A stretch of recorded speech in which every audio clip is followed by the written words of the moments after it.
മോനെ മറുമരുന്ന് കിട്ടിയിട്ടുണ്ട്. ഇതുള്ളിൽ ചെന്ന പിന്നെ കരുണമോക്കൊന്നും സംഭവിക്കത്തില്ല. പക്ഷേ ICU കിടക്കുന്ന മോക്ക് എങ്ങനെ ഈ മരുന്ന് കൊടുക്കും? എങ്ങനെങ്കിലും കൊടുക്കണം, അല്ലെങ്കിൽ പിന്നെ അച്ഛന്റെ മോൾ അച്ഛനെ കാണാൻ പറ്റില്ല. നിന്റെ നാവ് കൊണ്ടൊന്നും പറയാടാ. ഇനിയിപ്പോ എന്ത് ചെയ്യാൻ പറ്റും? വാ, നമുക്ക് ICUനകത്ത് കയറി മോക്ക് മരുന്ന് കൊടുക്കാം. അതിന് സമ്മതിക്കത്തില്ല അമ്മേ അകത്തുള്ളവര്. എടാ ഉണ്ണി, അകത്ത് ഡോക്ടർ ഉണ്ടോ? ഇല്ല, കുറച്ചു മുമ്പ് പുറത്തോട്ട് പോയി. വളരെ ക്രിട്ടിക്കൽ ആണെന്നാ പറഞ്ഞത്. പ്രതാപ എന്തെങ്കിലും ചെയ്തേ പറ്റത്തുള്ളൂ പ്രതാപ. എങ്കിൽ പിന്നെ നമുക്ക് പെട്ടെന്ന് ഡോക്ടറെ കാണാം. അവര് മരുന്ന് കൊടുക്കണ്ടെന്ന് പറഞ്ഞാ ഞാൻ അകത്ത് കയറി കൊടുക്കും.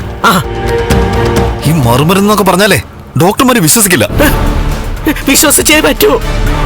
കരുണയുടെ വയറ്റിൽ എങ്ങനെ മരുന്ന് ചെന്നെന്ന് ചോദിച്ചാ നിങ്ങൾക്ക് എന്ത് മറുപടി പറയും? അത് ഞങ്ങൾ എന്തെങ്കിലും പറഞ്ഞോളാടാ. വാമേ.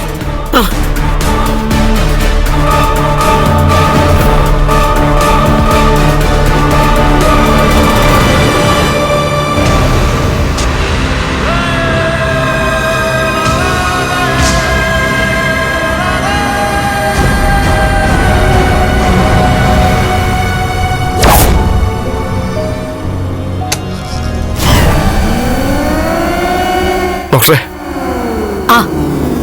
നിങ്ങൾ വന്നോ? വരൂ, ഇരിക്കൂ. നിങ്ങൾക്ക് വേണമെങ്കിൽ കുട്ടിയെ ഇവിടെ നിന്ന് മാറ്റാം. വളരെ അപകടകരമായ അവസ്ഥയിലൂടെയാണ് കുട്ടി പോയിക്കൊണ്ടിരിക്കുന്നത്. ഡോക്ടർ മറുമരുന്ന് കൊണ്ടുവന്നിട്ടുണ്ട്. അത് കൊടുത്താൽ മതി, എല്ലാം മാറിക്കോളും. മറുമരുന്നോ? അതെ ഡോക്ടറെ. അത് ഇന്നലെ മോളുടെ അമ്മയുടെ പിറന്നാളായിരുന്നു. അത് പിറന്നാളായിട്ട് അമ്പലത്തിൽ നിന്ന് പാൽപായസം കൊണ്ടുവന്നപ്പോ അതിനകത്ത് വൈദ്യുതി തന്ന ഒരു പൊടി കലർത്തി. അത് ഉള്ളിൽ ചെന്ന് കഴിഞ്ഞാ കുഞ്ഞിനും അമ്മയ്ക്കും നല്ലതാണെന്നാ വൈദ്യുതി പറഞ്ഞ. പക്ഷെ ഞങ്ങൾ ആരും അറിയാതെ മോള് അത് ഒരുപാട് പായസത്തിലിട്ട് കളഞ്ഞു. ഒരുപാട് കുടിക്കുകയും ചെയ്തു. എന്തൊക്കെയാ നിങ്ങൾ ഈ പറയുന്നത്? പ്രഗ്നന്റ് ആയ ഒരു പെൺകുട്ടിയുടെ ശരീരത്തിലാണോ നിങ്ങൾ പരീക്ഷണങ്ങൾ നടത്തുന്നേ? ഏത് വൈദ്യനായത്? അത് ഗോവിന്ദൻ എന്ന് പറഞ്ഞൊരു വൈദ്യരാ ഡോക്ടറെ. ഏത് ഗോവിന്ദനായാലും ശരി, ഇതൊക്കെ ക്രിമിനൽ കുറ്റമാണ്. നിങ്ങൾക്കെതിരെ കംപ്ലൈന്റ് ചെയ്യേണ്ടതാ. അയ്യോ, നിങ്ങൾ കാരണം ഒരു കുഞ്ഞിന്റെ ജീവൻ പോയി. ഇപ്പൊ അമ്മയുടെ നിലയെ സീരിയസാ. ഈ മരുന്ന് കൊടുത്താൽ മതി ഡോക്ടറെ. അയാൾ തന്ന മരുന്നിന്റെ മറുമരുന്ന് അയാൾക്കറിയാം. അതാ. അതിങ്ങെടുക്ക.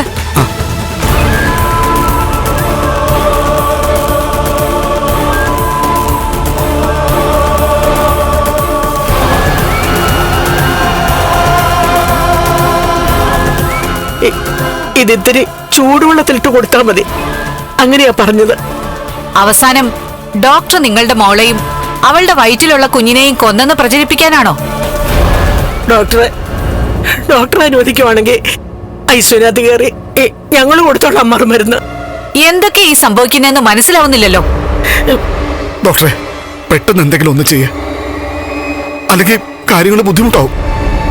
ഇപ്പൊ തന്നെ ബുദ്ധിമുട്ടായി.